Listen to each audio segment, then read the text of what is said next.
Denis, it's a pleasure to have you here, and honestly, I feel very privileged to chat with you today about your whole story, the Fiverr story as well. You've been graduated from Oxford with a master's degree. You worked in multiple banks as an expert in cybersecurity, and you dedicated 20 years or more than 20 years into the cybersecurity. And you've been also a top-rated seller and a Fiverr Pro seller. So I'm sure a lot of people are very, very curious how it all happened and where did it start from. Thank you, Vasily. It's my pleasure being here with you, and thank you for this opportunity. And welcome to everyone. Welcome, Fiverr. Welcome to everyone in this place. Nice, thank you. So let's talk about where you started this journey from. So you've been on Fiverr actually not so long time ago. You've been just, I would say, a year. But how did you eventually start your journey with the cybersecurity? So cybersecurity, it started a long time ago, I guess. I would say when I was a teenager, back in 90s, I got a passion for IT, for programming, and it was about 30 years ago. So I programmed in BASIC. It was language, then evolved to Visual Basic, Turbo Pascal, and at that time we had Windows 3.1, then Windows 95 came up. It was those times, we remember it. And when I got into profession, first it's kind of IT and all the cybersecurity. Cybersecurity, it's about 20 years ago when I got into this profession. But initially, it was an interesting feeling, almost like a first inspiration and motivation in IT back then, that I understood that I can, for example, fix school computers. And I knew the practically quite well, in some areas better than my teacher of computer science. And I even had privilege school keys from my school, and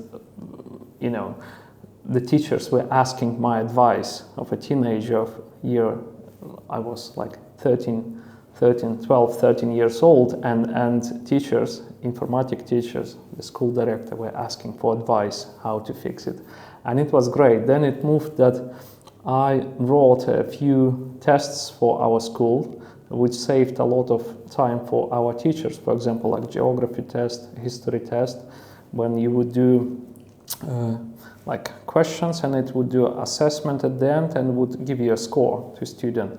So this was my first kind of programming experience. Of course, this was really basic, but this was an inspiration for me. I understood that, okay, that's an interesting thing to do.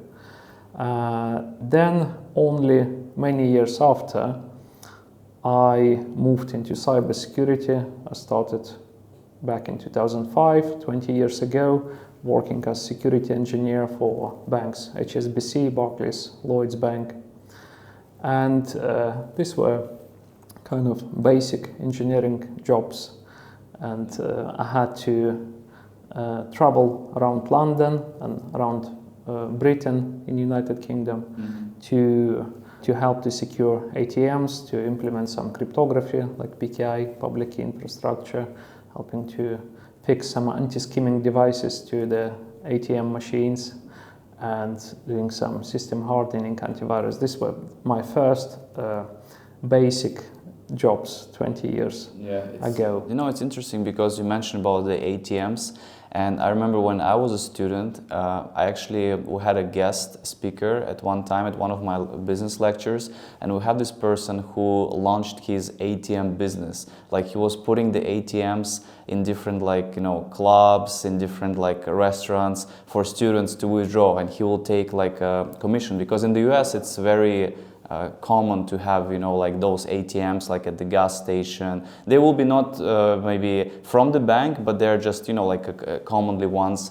And it's also, that's like a refreshing for me as I remember, and I was like, whoa, maybe I should go into this also industry, but this is cool that you've been working with that technology. This were kind of security, cybersecurity. These days is called cybersecurity, but for me, always I studied and worked, I would say, in the information security, which is like, I can maybe give a quick overview of what is information security.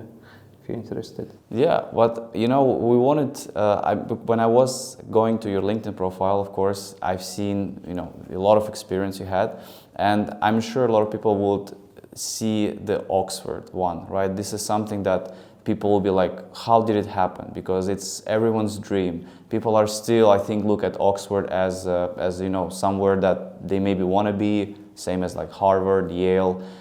So how this journey, like at the beginning, were like, did you had a goal to be an Oxford? How it's all developed that you eventually graduated from with a master's degree there?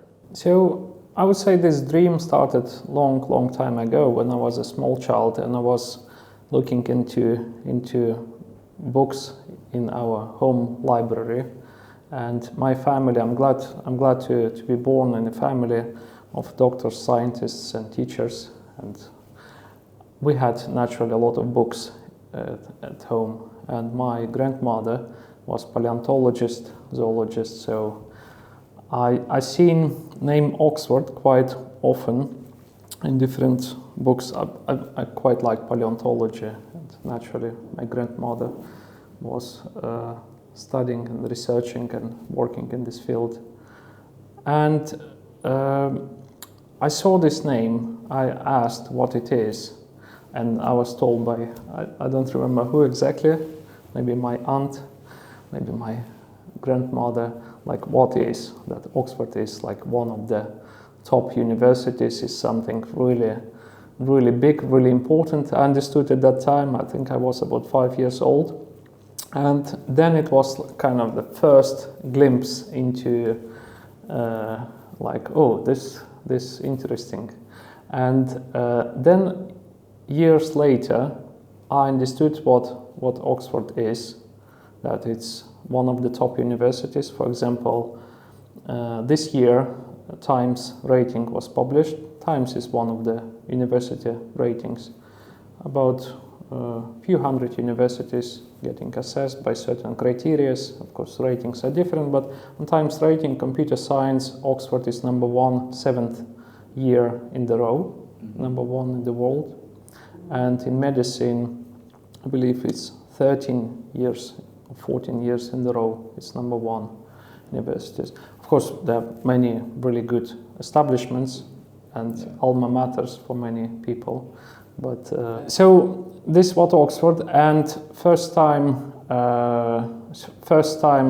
it was a dream when I was a small child. It was some kind of distant, not even a dream, but a name flashed somewhere in my head. And then I realized what it is. I thought, oh, it would be like a dream to study there. It would be interesting. And only many years after I worked, I had to work a lot on this dream to get into there. And this was an interesting experience. Yeah, so you had to, because to get there, obviously you need to have some experience, working experience. You cannot just go you can with the high grades, but you probably had to work in some, companies like banks. And what happened afterwards? How did you eventually attend it there? So first time I came into Oxford was back in around 2005, 2004. I came into administrative building with these columns, with all the main big place, and I walked out after this because I had something like realization of reality feeling. I understood that what it is and how difficult it's for relatively average boy to get into that place. I would consider myself relatively average. I have good family. I'm lucky to be born in a great family, and but I did also some work on to get closer to this dream. So first I came out, and I realized that actually I need to do a lot to get into there. And only 5 years after I got admitted to study for master's degree in software and system security, which is known as cybersecurity. So I realized that I need a lot of good experience, work experience. I already worked for 3 banks before Oxford. I worked for #1 security company, Symantec, and I was invited to join the 4th bank, Barclays Bank, again. And the same year, I was invited to join Oxford to study at this master program. Yeah. And so by like studying there and eventually graduating from that university, what do you think? Was it a fulfilling experience? Did you, for example, before going there, you thought it's going to be like very, very important, and after you graduated, did it really paid off for you? You would say, because you started to pursue your career more. So was it a good choice eventually? Yes, it was definitely a good choice, and I got this idea that I definitely wanted, and that this is not only a dream; it's possible to achieve it. I consider myself, at least people around me telling me that I kind of like achiever type of person, like to set a goal, objective, and get there. Often without fully realizing the total cost of effort to get there. Because if you want to get something, it's always important to understand at what costs. How much time, how much energy, how much money you will need to spend on this objective. Yeah, because the many people who are watching even now, because a lot of younger audience and everyone is trying to start their own hustle, and I see, because I studied in the US, a lot of times people just quit their university and they're like, okay, I want to do it. But in your case, you're like, you took your time, so you were not rushed into like starting your own something. You just took your time, and I think it paid off maybe even better than people are starting from like early years. So I'm just like curious for people as well, is it like really important, that education part, or you can just maybe skip through it and go into that, starting your hustle and just going into the work directly? So education is good. Of course, you need some kind of previous studying before master's degree. What I did, I studied for bachelor's degree. I read lots of books, special books about networking, about IT, about security, and I set up the intermediate goals. So intermediate goals were like top certification, for example, in information security. Back in 2006, looked what is the top certification accreditation in information security. It is CISSP, Certified Information System Security Professional. So even now it's basically the top certificate. It gives you a relatively broad, relatively deep. Only at Oxford I understood that it can be much broader and much deeper, but it gives you kind of really good foundational knowledge of what is information security. It has multiple domains, information security, and for me this was like the first step which I needed to get into university to study for master's degree in security. So I needed good experience, so I went into #1 security company and worked there for 4 years. I was studying a lot, reading, preparing for CISSP, which wasn't immediate. It taken like 2-3 years to pass the exam. I passed my CISSP. I failed first time in 2008, and I passed it in 2009. I taken another year of studies, a couple more books, hundreds of hours of preparation, and then I passed it. Then I got my ISO 27001 lead auditors accreditation. You have like in ISO 27001, which is a top, I would say one of the top security standards in the worldwide. So we can have an implementer, lead implementer, auditor, lead auditor. So I went for the lead auditor. Lead auditor qualification gives you knowledge how to conduct large audits, how to lead a team of auditors. That's why it's a lead auditor. So I had it back in 2019, and in 2010 I got admitted to Oxford. It was difficult because I had a few hours of interview with the main professor, the head of our department. And it was an interesting conversation, I have to say. But I proved during that initial final admission that I definitely want it, that I have a motivation, I want to achieve it, that I will always wanted it, and I will finish it. I will be able to complete all the necessary kind of prerequisites and the requirements during the studies, all the assessments, assignments, and the final work in order to finish it. So I was quite stubborn. I thought, okay, I want it. Yeah. And it was hard work. It taken about 5 years, because during that time I had been actively moving in my career. I already had my business, limited company. I had my first child was born, then the second one. I was actively growing in career.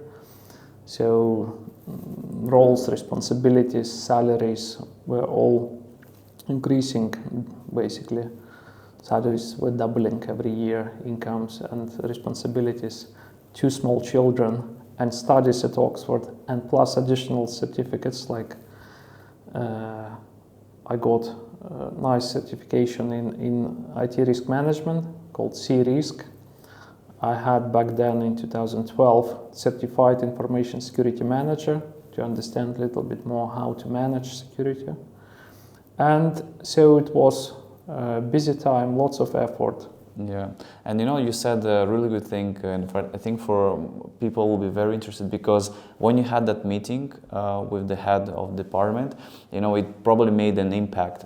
He was maybe inspired by your journey, not only because of all of the certification and experience, but because of you as a person. Because when you meet someone, you communicate with someone, like we're meeting now, we've been chatting, yesterday we've been working on Denis' profile, and we're going to talk about Fiverr as well, of course, because people are very, very curious about that. But how, I'm curious how this work for you started. Like you were doing it already during Oxford, but afterwards, how was those kind of the companies that you work with? Because people look at your LinkedIn, you have Barclays Bank, HSBC, right, Fujitsu. So what were like exactly you were doing, how your arrangements were with them? Because there were a lot of companies, and then afterwards you jump into your own company. How was it the process with working such a huge organizations? So I worked for 7 large international banks in my 20-year career. Some of them, like 4 of them, I started even before Oxford, and with some of them I worked during the studies and then after. What education gave me, and why I recommend it for my colleagues in my profession, because it's important. Practical experience is definitely, it's very important. So practical experience, the same like, for example, like management profession of a manager. It's a practical thing. You need to have practice. You can study theory, you can get MBA, but if you don't have practical experience, you probably rarely you can be a good manager or good specialist just on the basis of theory if you've read lots of books.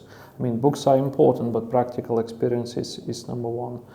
I had lots of practical experience, and getting opening my own limited company about 12 years ago, so I can work as a contractor. And well, first of all, why I did it? Number one objective: I needed thousands of hours for my studies, thousands, because there were many assessments, many books, many practical labs, and this had to be done physically at the university campus, in the different campuses on different modules. And I needed lots of time, lots. And at that time I worked at Fujitsu at the role of Principal Security Solutions Architect. It was a high role, reporting directly to the CISO, Chief Information Security Officer. I could sign off solutions up to 200 million pounds, big deals, big projects, big role. And naturally at this type of roles, when you're head of security, when you like someone really principal architect or principal consultant, it's difficult to get holidays for like 3-4 weeks and forget about it. It's like 2 weeks max. And usually, like at Fujitsu, I remember I started skiing actively.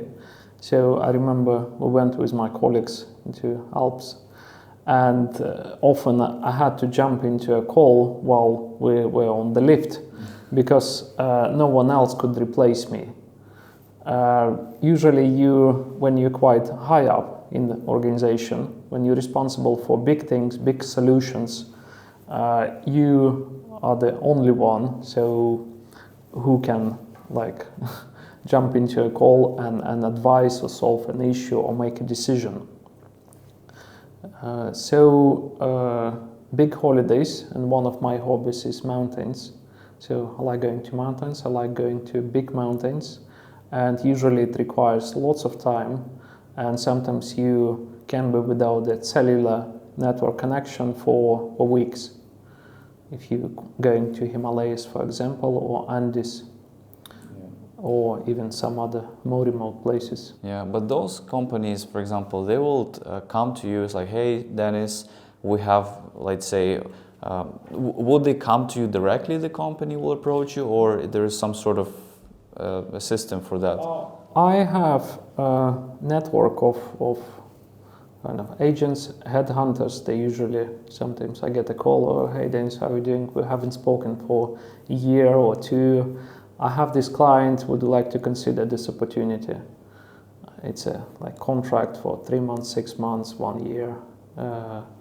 Sometimes it's shorter, sometimes longer. So I usually getting found by agencies, agents who kind of connect me to the client.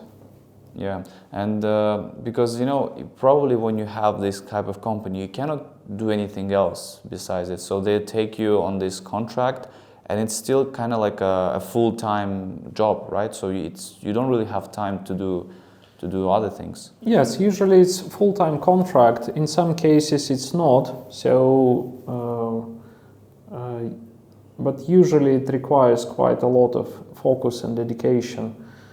Because nature of my job, I as a consultant, as one of the top consultants in information security, I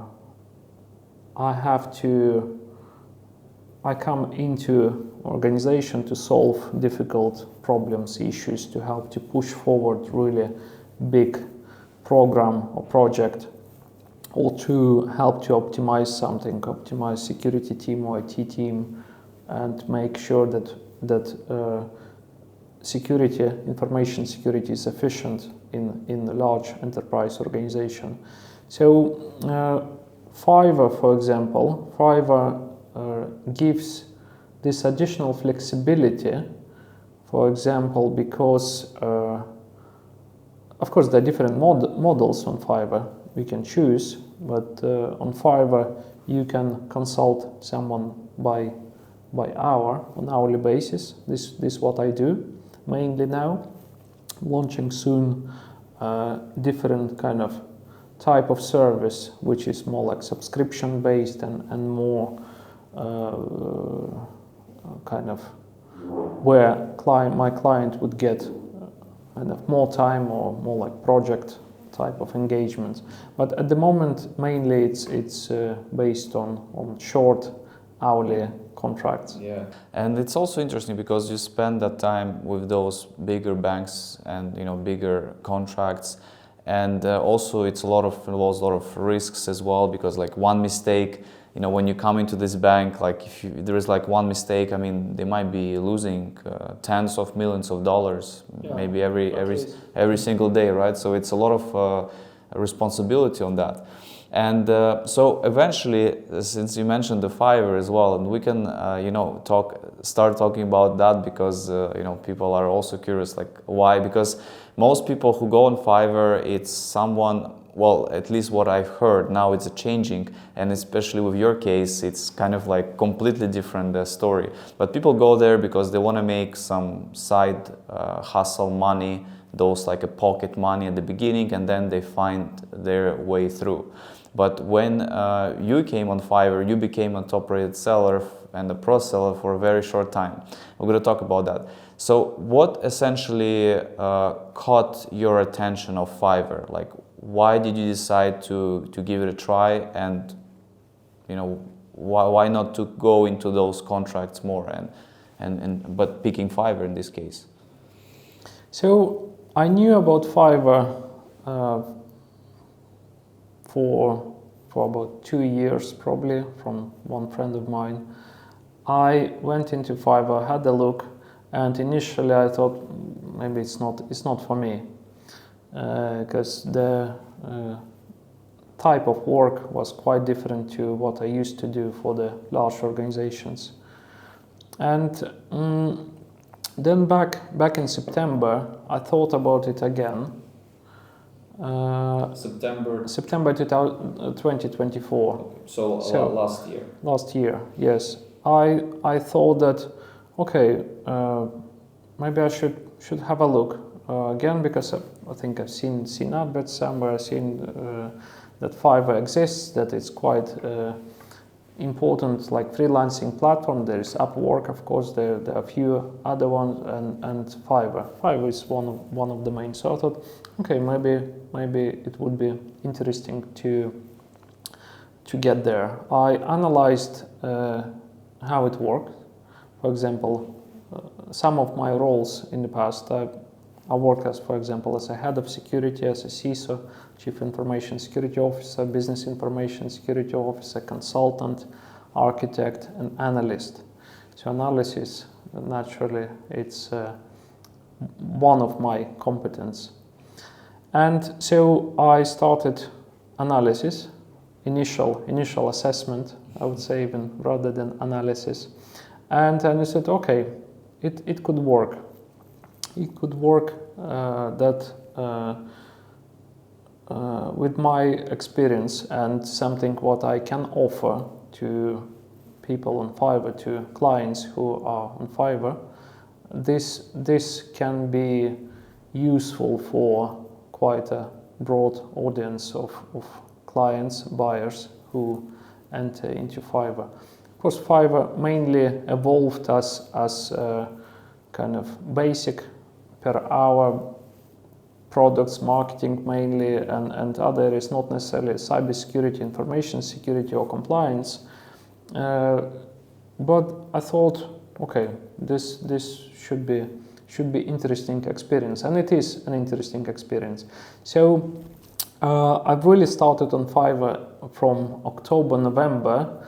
So one of my first steps, I thought, okay, I need to get more knowledge about Fiverr. I've read about it. I went to YouTube, and on YouTube I thought, okay, who's like the main kind of person who knows about Fiverr, speaks about it, quite successful on Fiverr, and I found you.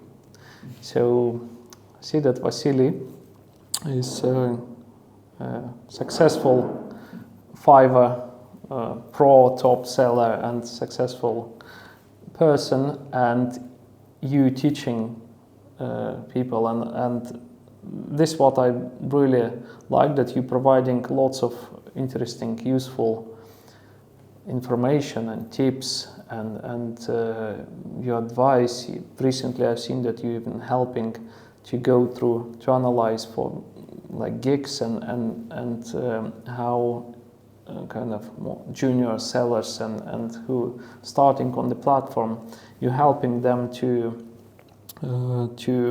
set it up correctly. You advise what should be done, what should not. So I looked for like who is the best, who knows about Fiverr a lot and who is happy to share this knowledge with the wide audience. And this how I found you. I watched probably like 20-30 hours of your videos back in October, November. I created my gigs, the services description, and kind of had the initial setup. I didn't do any sales back then, so sales really started really like in January, end of December, when I had my third version of like my cover gig services description. So I did analysis for 2-3 months and learning about Fiverr. So I watched some of your videos with a notebook. And also Chris Farman. Hi Chris, if you're watching this. Chris, yeah, he's... Sure, Chris will be watching it. Thank you also to you. You're doing also great content on YouTube, and sure not only me, but lots of Fiverr sellers are happy to learn more. And yeah, and I mean, this is very inspiring because it also happened, you know, most people, it take them years, you know, to really like find those sales, establish their SAM on the platform. But for you, like like coming from this corporate background, how was those first orders on Fiverr? Because I mean, I don't know what people were like looking for when they contact you, because sometimes I get really strange requests, you know, but I'm curious, what were your first sales? Oh, you can imagine what type of requests sometimes I get. Like, can you hack this system, or can you steal this data? And it's quite interesting. When I'm getting this kind of request, I'm thinking, oh, actually, what I'm doing here.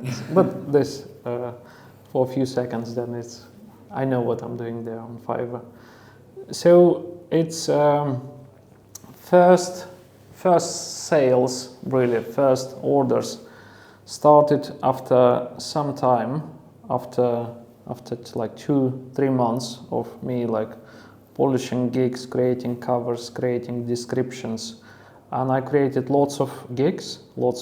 Gig is like a service on Fiverr, let's say. You have up to like 20 gigs right now. Yes, I have 17 gigs right now. Why? Because after 20 years of working in the area, naturally, in information security, cybersecurity, naturally I worked at least a few years in each key direction of information security. Because there are like standards, there are like NIST standards, ISO standards, there are things like GDPR, there are things like HIPAA, and there's risk management, there is security management type of services, consultancy services, technical consultancy, non-technical consultancy. So this is why I created multiple services to cover all potential needs of clients who need, let's say, information security policy or standard written, or for someone who wants to get ISO 27001 consultation, or PCI DSS, payment card industry data security standard, let's say, advice or consultation. So I work in all of these areas, in some more than 10 years, in some few years, and I'm in position to consult in these areas. So this is why I have quite a few gigs, and my clients are welcome to see what's in there. And your packages are mostly like, let's just talk a little bit. So is it done mostly like by consultations, or do you provide them something like more in detail work? How do you structure the packages you have? So my packages across 17 gigs is I offer basic consultation, standard consultation, and premium consultation. And basic includes kind of not time-bound, not too urgent consultation when you need it and you have time to make decision. You don't need it right now, and it's not like vital for your business, because sometimes, unfortunately, there are situations when you need to solve an issue now, and otherwise you will lose, business can lose thousands or millions in some cases. So my basic package is 1 hour, within 30 days. I'm delivering it. Usually it's suitable for small businesses. Standard package, it's probably 90% of my sales. It's 1 hour, but delivered within five working days. We agree on time, we schedule a call, and it's 1 hour consultation. And it's a premium, kind of high criticality, high urgency, high importance, and hour of my consultation to the client to deliver within 2 days. Of course, in some cases you can even speed up further by getting additional options. In some cases, let's say there is a cyber attack ongoing, or let's say you have a small business or large business, and you're realizing that actually something is wrong, you realize that there is a data leak happening right now, or that someone changing some settings on your business critical systems. So in that kind of case, you really need to act really quickly, and you cannot wait for 5 days to get consulted. And unfortunately, these things like cyber attacks these days can be quite painful for organizations. For example, if something doesn't work in IT, let's say system is down, let's say imagine if Microsoft M365 or Google services is down for a few hours, it's a huge impact.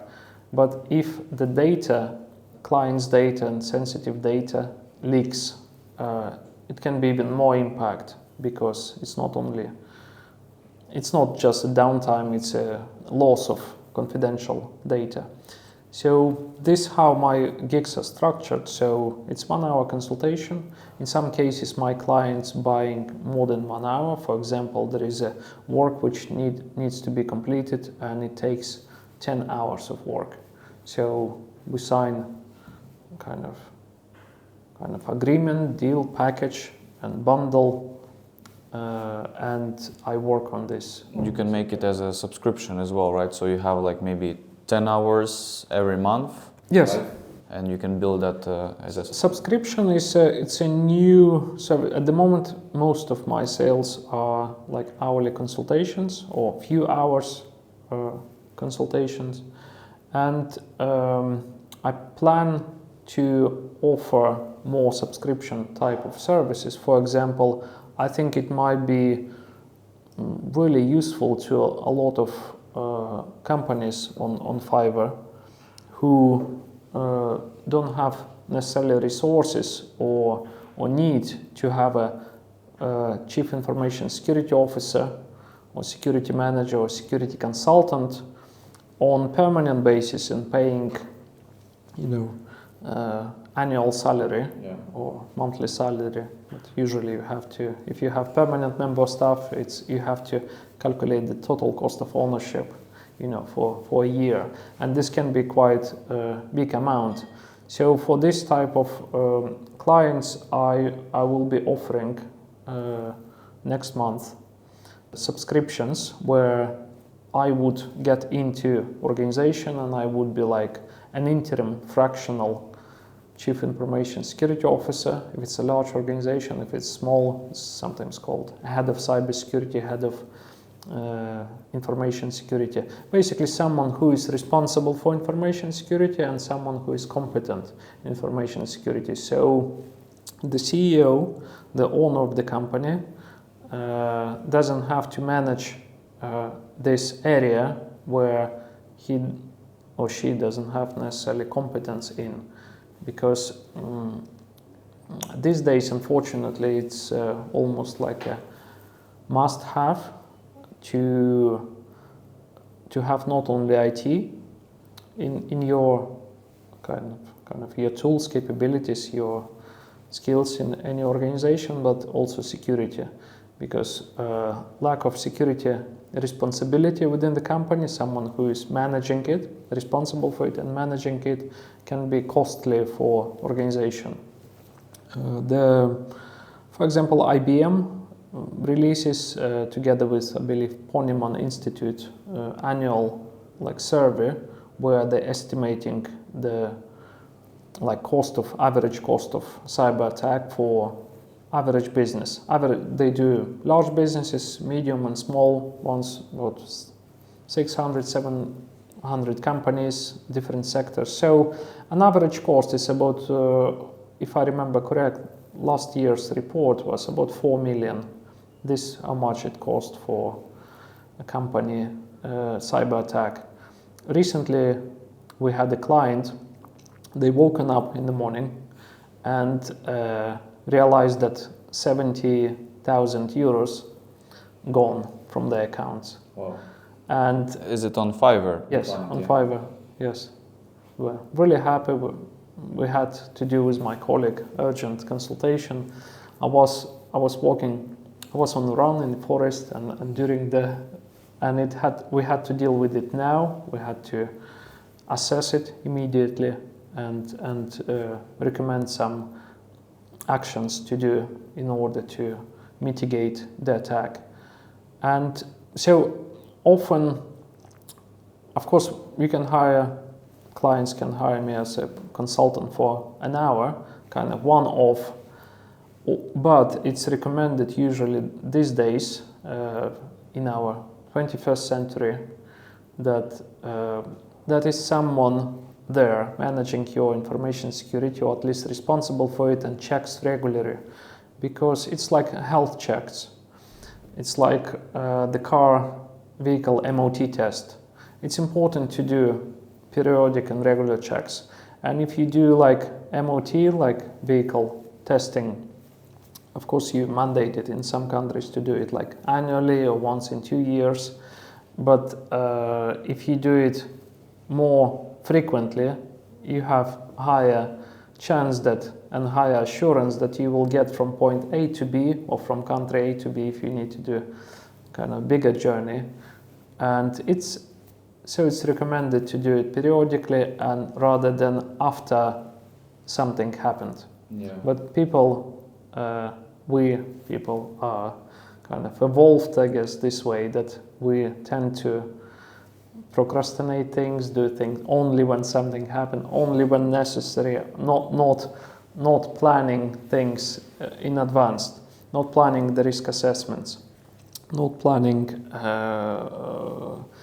things, but kind of having it when something already happened, when it's too late, when it's way more expensive usually to do it, to fix it. I'm really inspired, because usually what I thought before on Fiverr, it's hard to get those type of clients, because your service is very specific for those certificates, as you mentioned, like the GDPR as well. So they're very specific, and it seems like there is a big as well demand to work with these types of clients. So this is something that is, I'm sure a lot of people who are watching, they will be like, maybe they are currently working in a company and they're like, okay, maybe I should also consider Fiverr, because as your example, it definitely shows that there are clients like that. Let's talk about your back to Fiverr. So right now you're a Fiverr Pro and a top rate seller. So how was this whole pro experience for you? did you have to wait long? Did you have to submit a lot of information? How did it happen to you? So for me, the pro was one of the first steps. Well, first of all, once I got into Fiverr, October, November, I decided, okay, I'm doing like a full in. I'm analyzing, I'm using every single feature available. I need to understand how the platform works. I'm doing multiple gigs. It's kind of full on. And so I got like Seller Plus and all the options which you can pay for just to explore what's there. The only thing I'm not using is the ads, and I'm still not using ads. I'm organic, 100% organic. I'm thinking about enabling them, but usually if you type like cybersecurity, I would be on the first page pretty much in all cases. And so Pro, I guess I got it quite quickly because, well, an interesting story. I thought that I was Pro when I got a Pro buyer account. And I was for a few weeks with this account and then realized, no, it's something wrong here. It's a different windows. And then I understood that there is a Pro seller and Pro buyer account. Pro buyer is usually easy to get. And I got it, and I realized back in November that I need Pro seller. I applied for it. I got it relatively quickly, I would say in 1 month's time. Well, I'm a Pro in my profession. And once I sent all the necessary like evidence to Fiverr vetting team, I got Pro relatively quickly. Yeah. I think it shows that, for example, because they probably ask your like the degree, they ask that experience, and the reason why maybe it took them fast, because I mean your story is incredible. It's very powerful, has a lot of amazing companies, banks. So I guess because I remember, I don't know if you watched that video I have about Pro, I was saying that the credibility is the most important, and you also have a good presence on LinkedIn as well. Like you have a lot of connections. Maybe they're not related. We can talk about that as well because you have another also direction you're focusing. But still, you have a lot of recommendations, a lot of connections as well. So do you think that was the key, proving them so fast?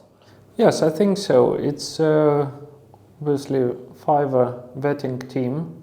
I believe it's a competent team. And in general, my experience on Fiverr, I heard a lot about things about technical support or that it can be slow. In my experience, it was good. Yes, in some cases, not as fast maybe as I would wish it to be, but in general, it was really great tech support, really supportive, sorting out the issues, even when I had to convert all my non-pro gigs into pro. Because you have to do a few things to get pro, not just immediately. First of all, you have to apply, you have to submit evidence, and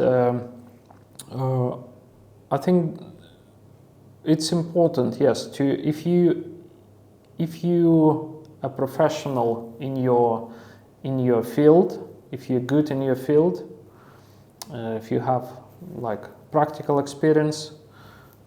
Maybe theoretical knowledge, university, or just a great practical experience, or just a great theoretical knowledge, you can consider yourself as a pro, and you will get acknowledged for this pretty quickly, whether it's a Fiverr or another platform. Yeah, and so you got the pro. How did your account change? Because you didn't get your top-rated seller, right? Before you first got the pro, and then afterwards, what was happening? Because I guess you wanted to become a top-rated seller. Your goal was to reach the highest. So how was the experience after you got the pro? So after I got pro, I got a few additional options opened. I think I can see like who is the buyer, who is that account, a few more things. So this gave me additional information, because initially the first stage for me on Fiverr was not to like get sales, but to get more information. I even had I said that I'm full organic. I'm not 100% honest. Yes, I had enabled ads for a period of time just to get more analytics, like on what keywords, who is clicking, how it works in comparison to organic, but more like to get understanding and to get additional data, because more clicks, more keywords, the more data you have, the better analysis it is. Did you get also some guidance? I guess since you mentioned you watched my videos, you watched Chris, but do you have someone from Fiverr as a guidance to you? Yes, since in February, I don't know whether I'm lucky or not. Luck, I guess, plays also a lot of big part in our lives, and it's important. So I have my success manager on Fiverr. He's Kyle. Hi, Kyle. Kyle, he's probably watching, I'm sure, and I'm sure Kyle is watching. And Kyle has been a really great success manager for me. We're working with Kyle now for a few months, and he's professional, nice to work with, and what Kyle gave me, first of all, assurance that I'm doing the right things, and suggested a few things what could be done better. For example, for a long time I knew that I should film video like introduction and add it, and I said yes, you should add it, and I never had time to film it, and eventually I did it. And we meet with Kyle frequently, like once a month, I think, at least. I think, yes, I was lucky to have a really nice professional success manager on Fiverr. And he probably like were also guiding you like how you can become the top rate seller, because how long it took you to become a top rate seller? Sales started really kind of first sales in January, and I had top rated seller in March. 3 months. So yes, because there are a few criteria you have to achieve to get, and I achieved these criteria quickly. The customer satisfaction rating, right, was the one. It's kind of which you cannot. Everything in your control, I would say, but this one is kind of less in your control. So it's taken me some time to get, is it called success rating? The success score. Success score, yes. So this one was the last, and now it's 10, so it's the highest. So my response rate is 100%, success score 10, 4.9 average rating, and I achieved all the criteria which needed for the top rated seller. It's called TRS. TRS, yeah. I'm new to the Fiverr jargon, but I'm trying to pick it up. Yeah, and it's inspiring because when people look, you have like around 50 reviews, but because of your gig price, which is like considered to be a higher starting point than most of the sellers. And it was making sense to become pro because you have to have $100 starting price if you're a pro. In your case, it's $200, and then you had to fulfill like $10,000, right, to become that top-rated seller. So you did it all fast. So let's talk about the numbers now. How long it took you, because as you're saying, you started in January, those sales. How long it took you to get to the $5,000 per month? So I believe by the end of January I already had my first 5,000, and it remained more or less same. And recently I tripled it. For example, this month it was quite good. And so yes, the first kind of it started quickly, and I made sure I provide a good service. I was experimenting with the covers, gigs, with the services, even types of services. And so the first, coming back to your question, 5,000 was on the first month. It's pretty insane because I never seen or heard anyone, do these types of numbers. You see, it's important to understand also, maybe lots of sellers watching right now, that it's not that I came on Fiverr to Fiverr just with the intent, with your face. or I came in with the knowledge, and with experience, with the good knowledge and good experience. So almost you can consider this that I came in with an investment, and so I guess this helped. It might help that Fiverr needs professionals and needs people who are competent in their areas in their professions, because, well, which platform doesn't need it? Every platform would try to attract the top talents, the top professionals, and I guess this also helps. Of course, Fiverr has a kind of various audience and different services, and it's not necessarily like large enterprise focused platform. But I believe what Fiverr is doing the right things, going into that direction to make sure that it can provide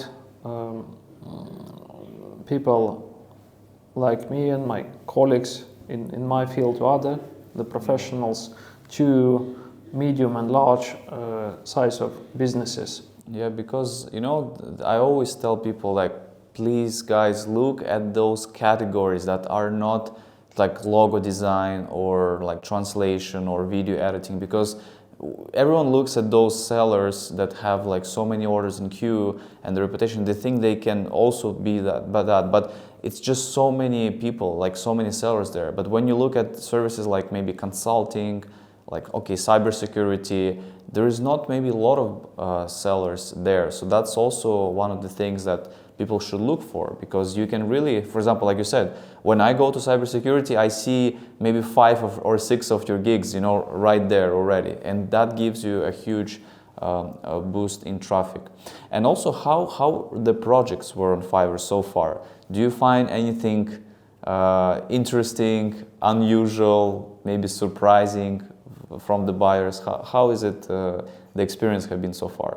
So experience so far is good in general. In some cases, it's a bit unusual. For example, I'm getting lots of contacts sometimes through the chat, like, hey, can you hack this system? Can you, like, I've lost my keys, I need to recover this, and often I see it that it's person is trying to get into someone's account. And these people, sometimes these are pro buyers, so I consider pro buyers, so either it's a hacked account or someone got the pro buyer account and asking this kind of things, which sometimes I'm asked directly to hack something. Can you hack this system?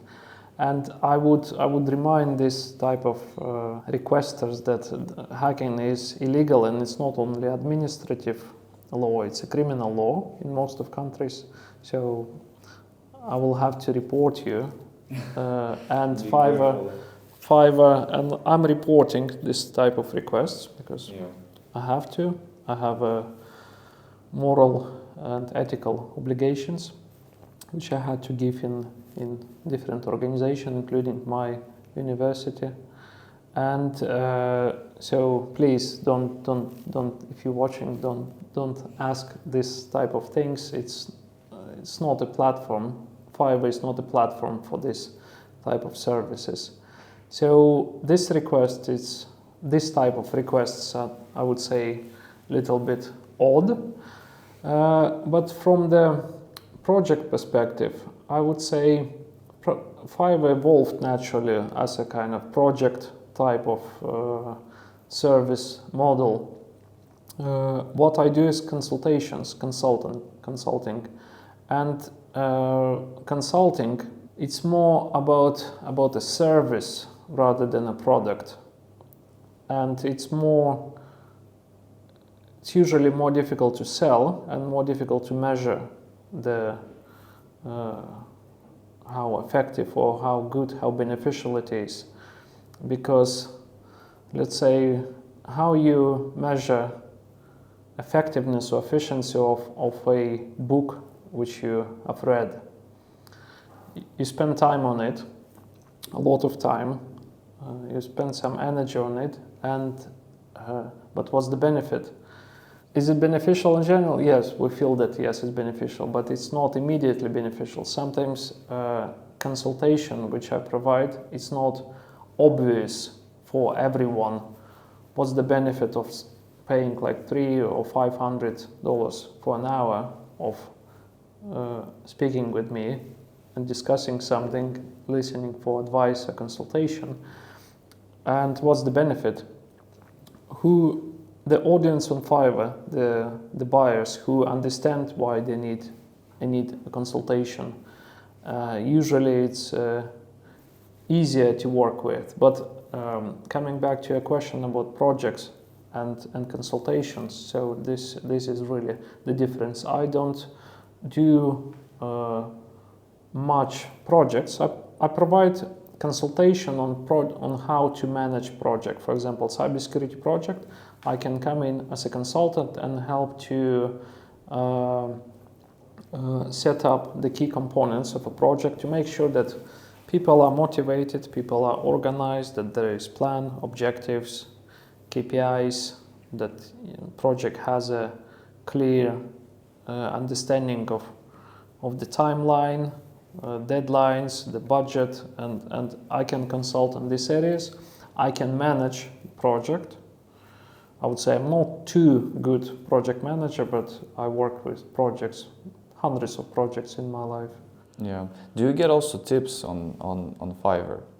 Yeah, it's an interesting experience. So quick reminiscent memories about the tips. I had a chance to work when I was in my 20s. I had a chance working in Michelin star restaurant as a waiter for 1 month. And I got... Where was it? It was in Amsterdam, in French Michelin star restaurant. And I remember, €1,000 tip. It was a nice experience. There was a table, I think the bill was about 10K, so 10% standard from the bill. So I had my first €1,000 tip. It was like, oh, really, it's possible. Recently, I've been getting some tips, so and I'm really glad that I have such clients who understand and see the value of consultations, of services, and I have lots of repeating clients. I had different tips like 10, 20, 50.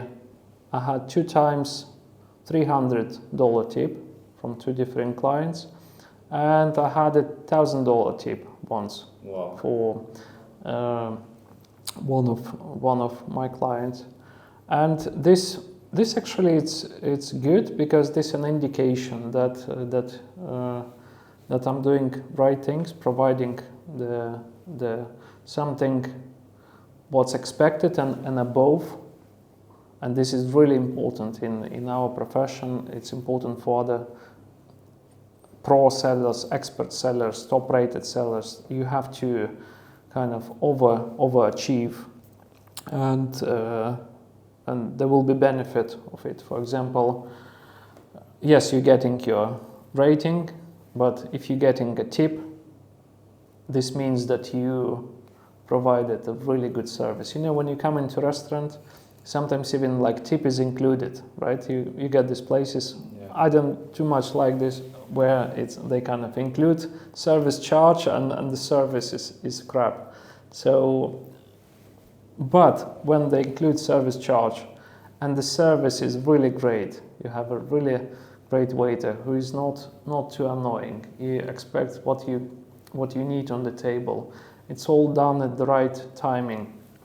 And you know what I mean, it's like good, really good service.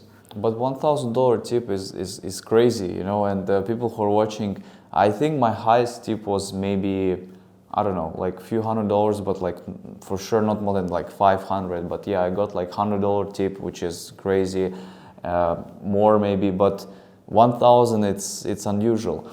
What about that 20% commission? Because it's a common question. Everyone is like, sometimes people are not happy about it.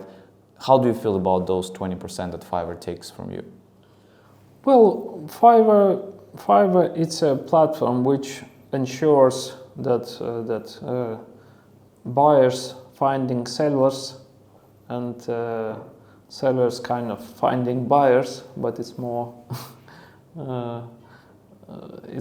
for buyers, and it's a commission charge. For example, if you work with agency, like if you work with a headhunter agency, someone who connects you to a client, it's also normal that there is some sort of commission fee, which you might see directly or you might not see.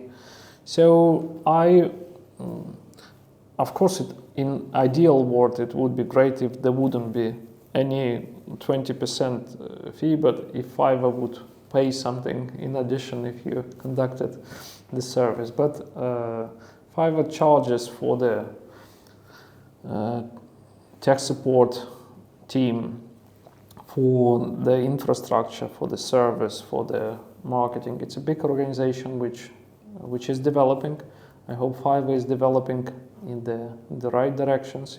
If it organizational structure, it's good. And by the way, I already offered Fiverr to consult the Fiverr team on if there are improvements planned in cybersecurity space, in like services types, in how to structure it, how to make it. I'm happy to consult Fiverr team to make it better, because I appreciate that some of the elements of how the service is structured around cybersecurity, it's a new thing. Cybersecurity, it's quite a new thing. Many people don't know how to eat it, and lots of acronyms. It's something new. So I'm happy to help, to consult on how to make this better.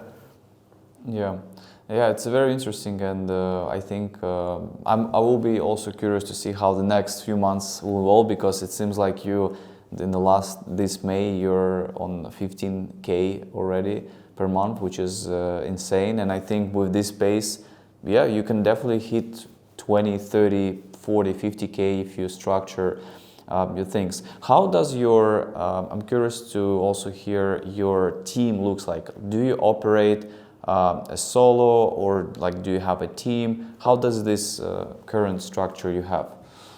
I operate with my colleague, friend of mine, good colleague, also an expert in the area of information security and cybersecurity.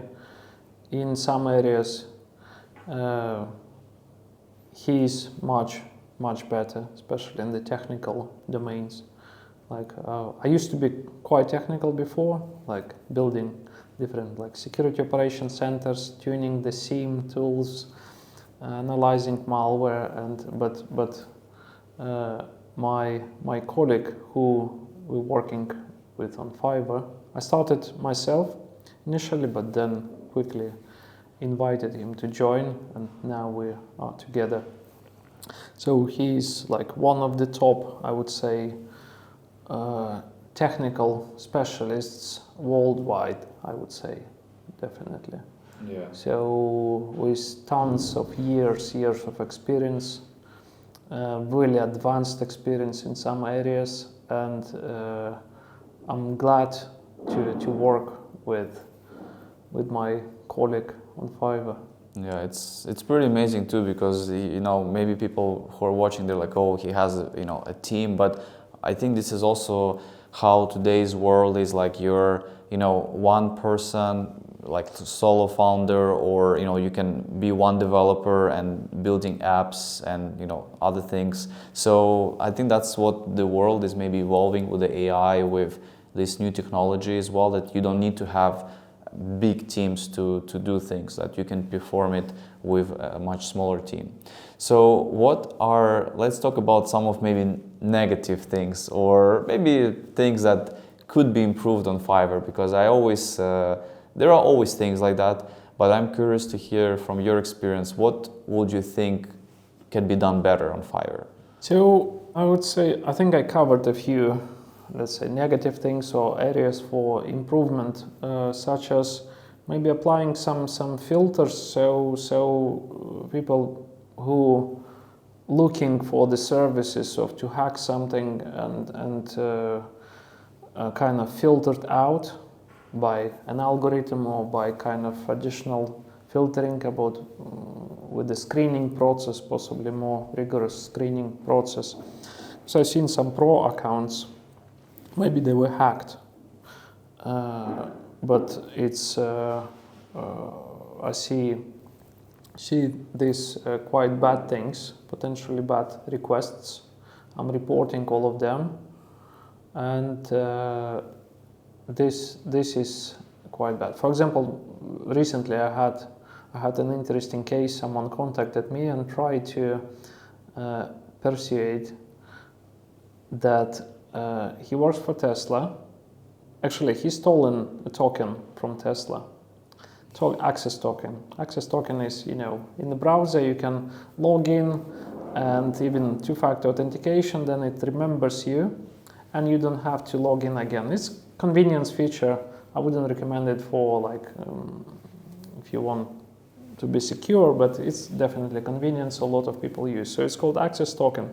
So he stole access token from Tesla and was trying to convince me that he spoken with the tech support and they recommended to go on Fiverr because they don't have time and they're kind of busy, they don't know how to deal with it. Maybe I can help to sort it out. So even this kind of, I would say, basic but little bit more advanced request, rather than in your face, can you hack this system and giving me a link? Or sometimes I'm getting like viruses and link to malicious site. So I really, this is, I would say, quite bad that Fiverr allows this. I presume it's difficult to deal with it because your usability of the platform impacts. If you will be strict about entry criteria, there are lots of things can be done. Maybe what can be improved. So if someone contact the pro seller, so at least my colleagues in the pro segment of the Fiverr would appreciate kind of not spending their time on this malicious and illegal requests.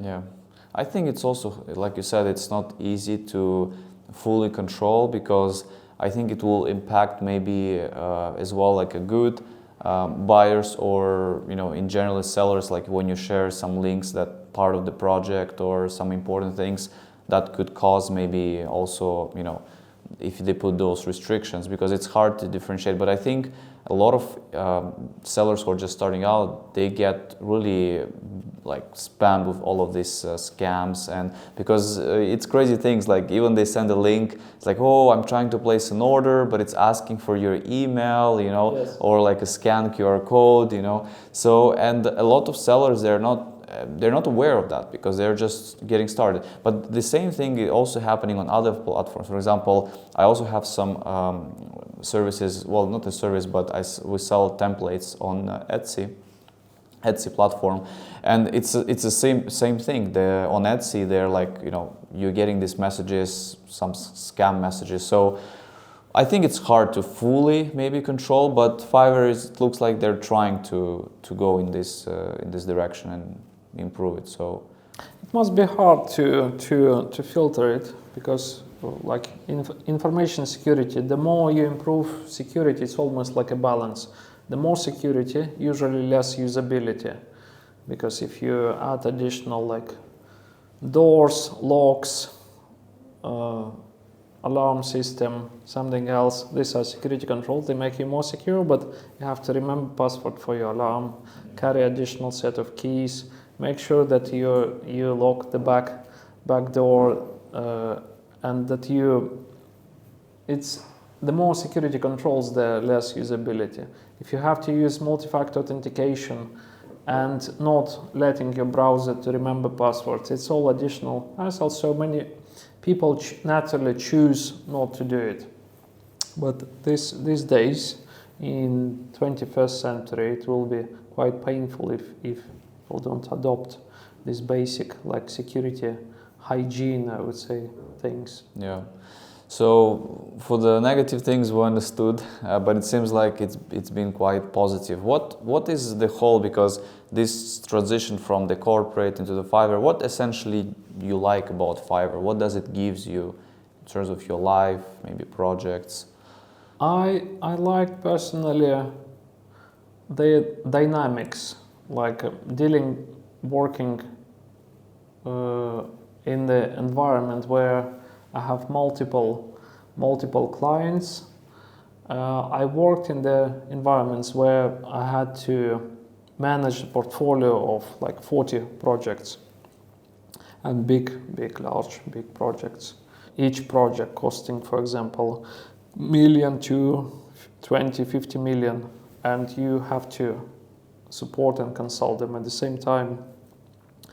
And on Fiverr also there is a large number of small clients, consultations, and this, at least for the time being, for now, I'm quite enjoying it. I like kind of dynamic environments. I like when it's like a project type of work rather than operational. I'm fine with the operational thing, but project is usually much faster and much more dynamic. The team is dynamic. For example, team is gathered for the project, team is dispersed when project finished. So Fiverr is this type of fast-paced environment. Object is quite interesting. I looked.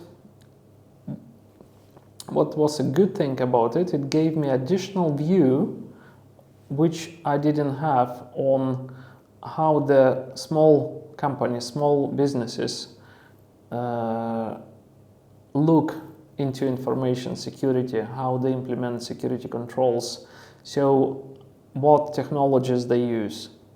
Because corporate security, it's very different to like small business security. On Fiverr, it's mainly small business. I have some clients which are over 1 billion annual revenue and over 10,000 people.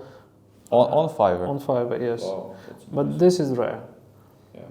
And usually it's like, I would say 99%, it's a small business or individuals. Actually, I had not bad requests and business from even individuals, but unfortunately in the cases when someone was hacked and wanted to improve their security. So small business, what it gave me, what was good, that I understood better small businesses. I understood better the challenges and cybersecurity challenges of a small business, of the owner of small business. I had the opportunity to, because usually I work with like CEOs, owners of the business, or like if it's medium-sized company or larger, it's with the board of directors. And it was an interesting view. I understood better kind of their point of view on security, and this was interesting and valuable. It also gives you, I think, maybe more freedom as well.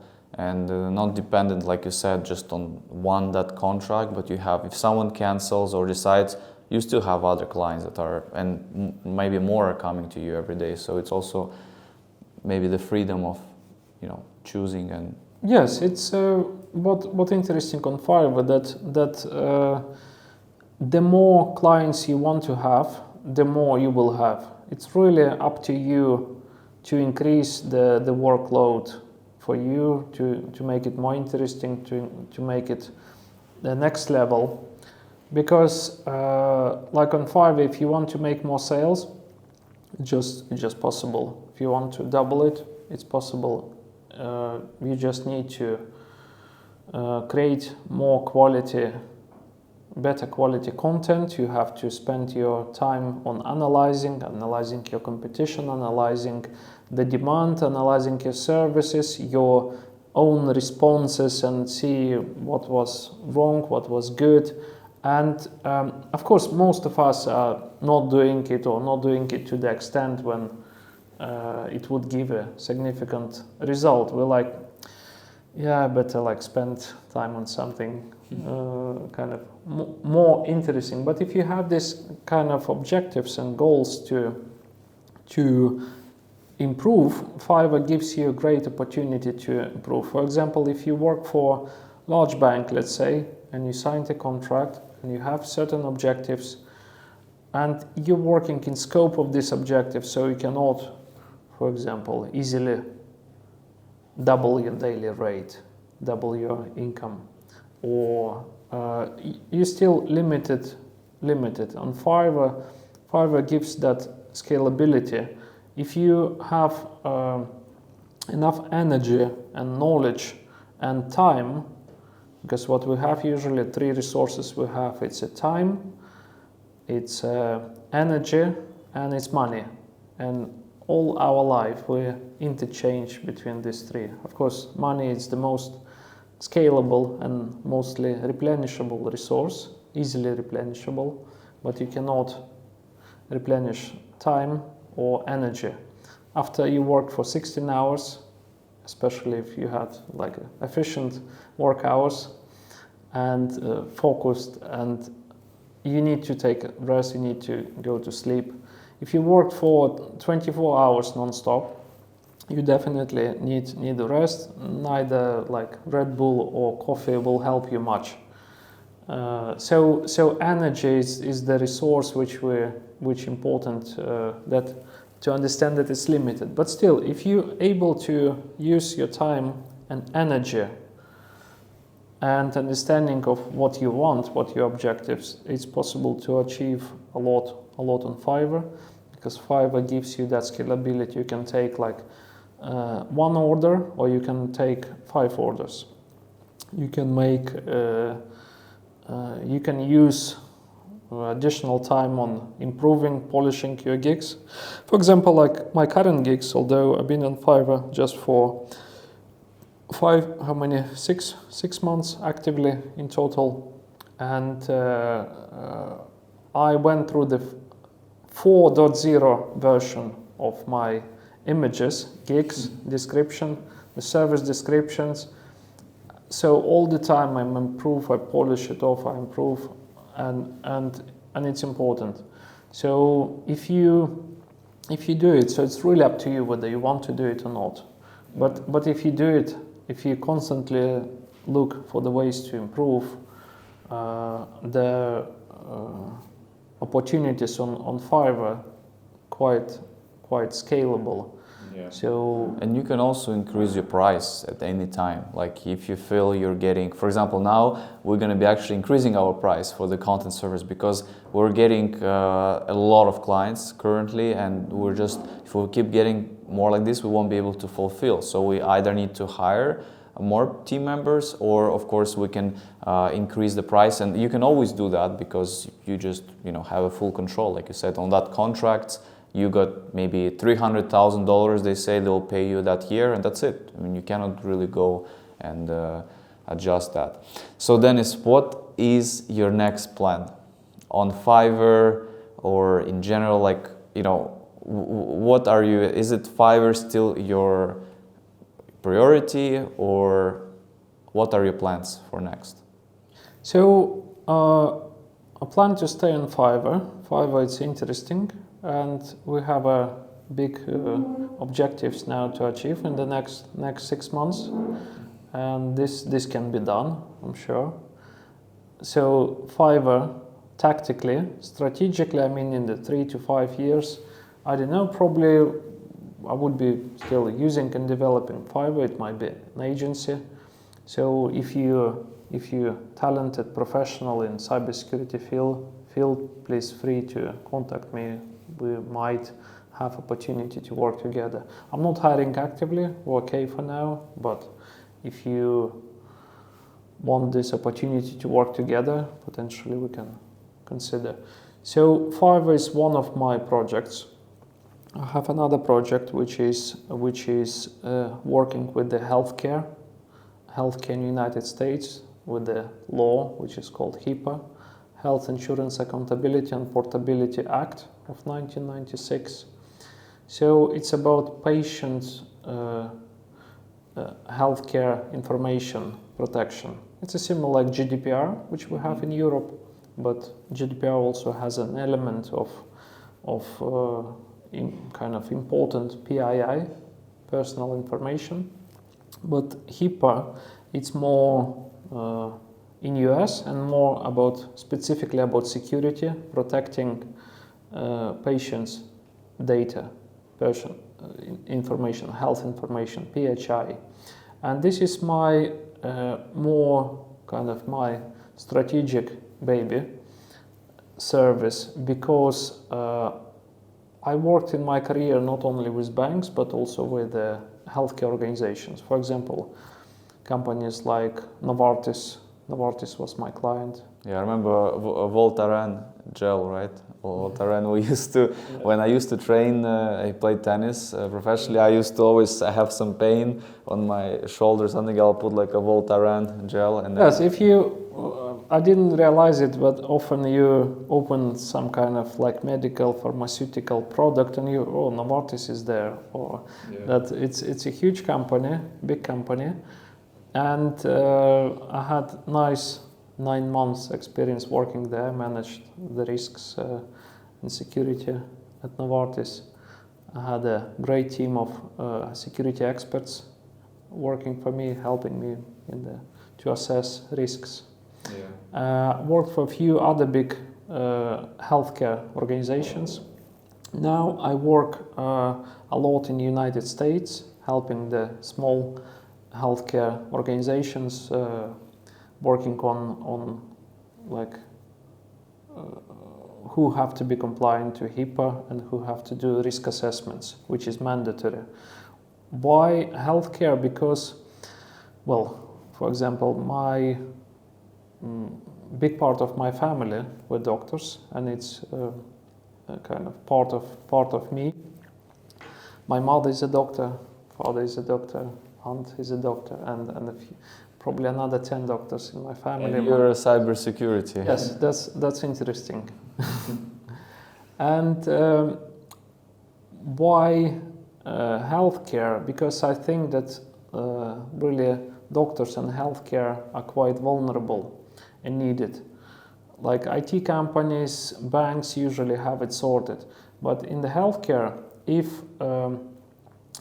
healthcare organization with the access to kind of main database or systems which support people live or have like prescriptions, the PHI health information, if it's not available, accessible, or modified, let's say imagine something modified in an unauthorized way, or leaked or unavailable. Let's say large hospital can have like 20, 30, 50 surgeries an hour. Yeah. Like the network of hospitals, let's say 20, 50 hospitals will have thousands of operations every day. Imagine if it's the system which has a patient's health information is hacked or unavailable. Or modified as well. It can be changed, and then the operation will go. Changed. The impact in this case it's not millions or billions. Impact in this case is human lives, and in this case it's really important. So this is why I'm doing it. This is why I'm working with small healthcare organizations in the United States, and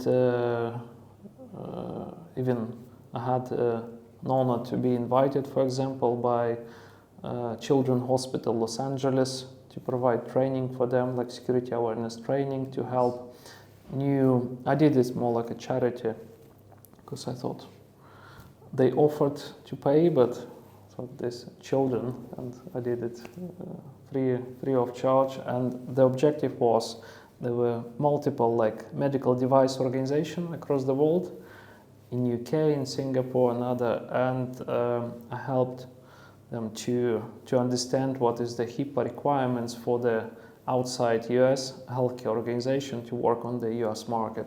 So this type of consultancy I do.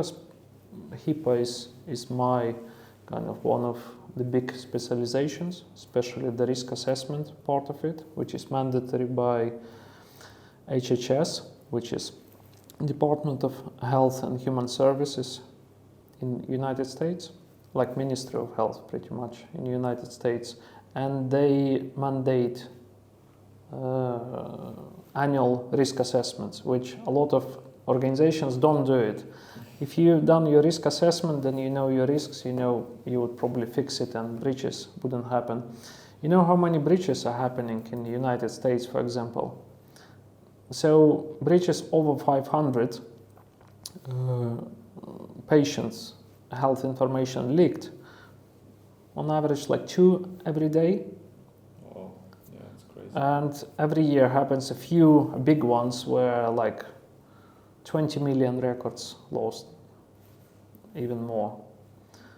So these things unfortunately happening, and the thing about health information, once it's leaked forever. For example, like bank card data information, you can change it, you can generate a new card and that's it.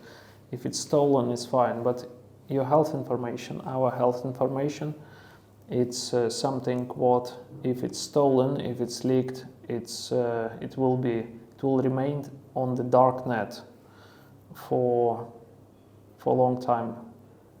So, and ideally this is not happening. So my mission is to help to secure healthcare and protect human lives.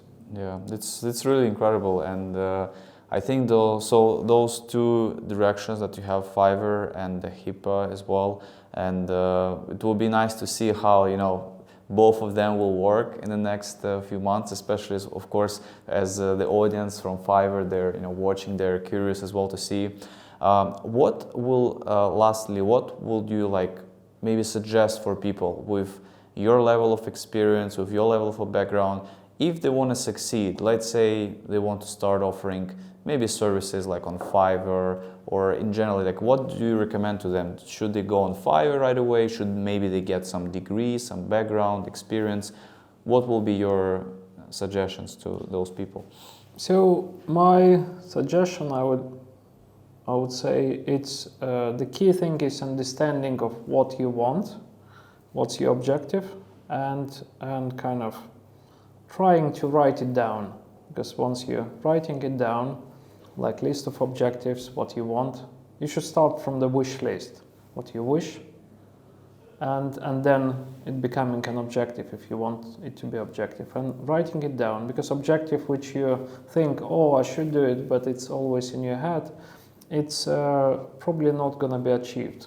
So understanding what your objectives, where you want to go. If you want to develop in cybersecurity, in particular area of cybersecurity, it could be like security architecture, could be penetration testing, could be like physical security, risk management, DevSecOps, and the other directions, legal, law, and or if you're in IT, in marketing, it's really doesn't matter. It's important to understand what you want and whether you really want it and what price you're willing to pay for this. And price mainly you're paying, as I mentioned already, so it's money, energy, time.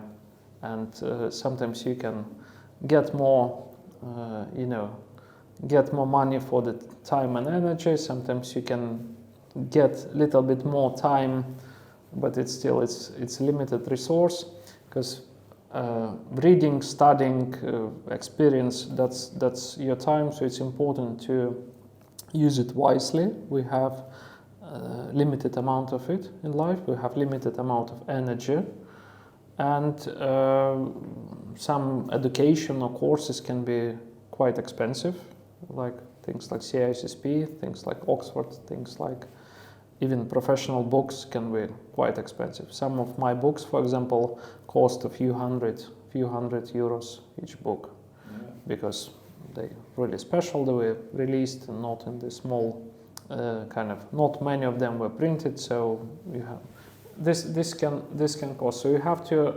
spending all these resources, either time, money, or energy. You have to understand ideally, and this is what I recommend, to have understanding why you're doing it and what for you're doing it. So what's your goals, objective? Yeah, I mean, I think it's incredible, and for people who need help or need help in cybersecurity and protecting the data, maybe you think you don't need it now, but as you were saying, you actually need, because you need to prepare. And even if when you're launching anything, you still have to remember about those security risks and have the proper assessment as well. And you can find the links as well for Denis in the description. I'll leave to his Fiverr account, to his LinkedIn as well, to your website as well, in case people wanted to check out. And of course, people can also maybe contact you for consultation if they need guidance on, because they might be curious to know, like, on their experience. So they might be like, okay, Denis, you invested all of this, and I want to pay you your hourly rate to help me. And yes, I'm happy. I'm happy to consult. I'm happy to help whoever need help, and I'm happy to give advice to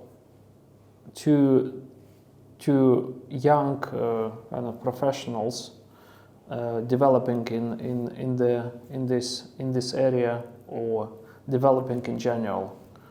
And you're welcome to contact me.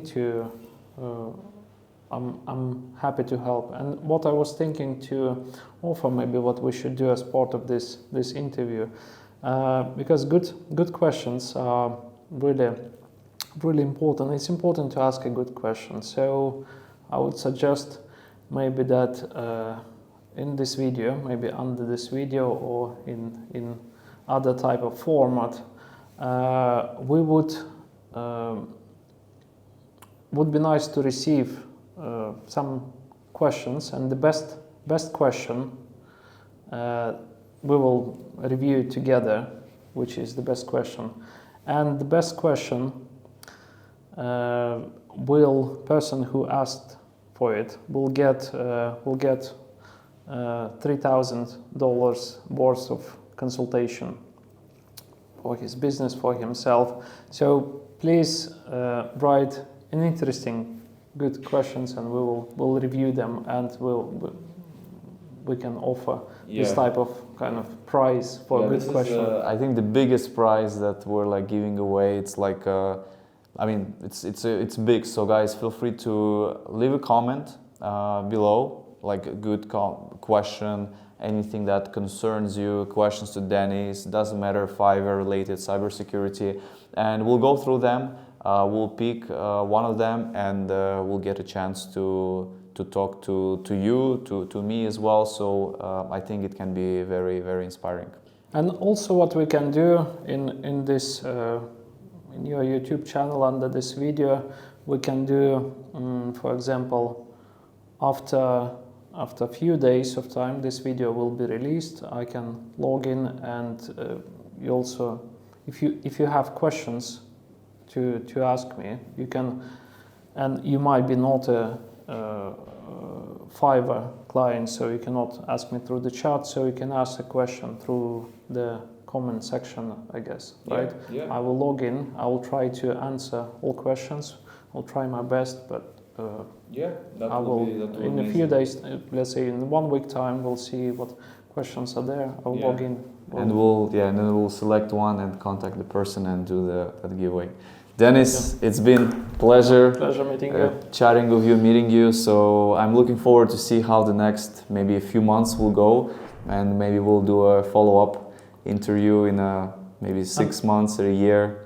And thank you for all the knowledge and guidance you provided to me. It was useful. Keep doing your videos. This is really helpful for Fiverr audience, for people who want to get on Fiverr. Good luck with the product which you're launching. I think it's a great product. I'm already using it. Thank you so much. Yeah. It will be useful for a lot of people, a lot of Fivers. And it has been a great pleasure meeting you in person. Thank you. And visiting. Yeah, next time we'll maybe go in London. Since you're living there, we'll go in London and have maybe a checkup, see where you're at. Maybe less formal interview, but it will be nice. We can plan to record probably another one after some time and see how it goes. Yeah, or maybe organize some event for you guys, for Fiverr sellers, so you get a chance to also meet Denis, meet me, other Fiverr sellers, so we can also, of course, organize something. Also, if you would like to see another interview, also please let us know. We'll be happy to meet again. Yeah, great. Denis, thank you again, and see you soon. See you. Good luck. Thank you.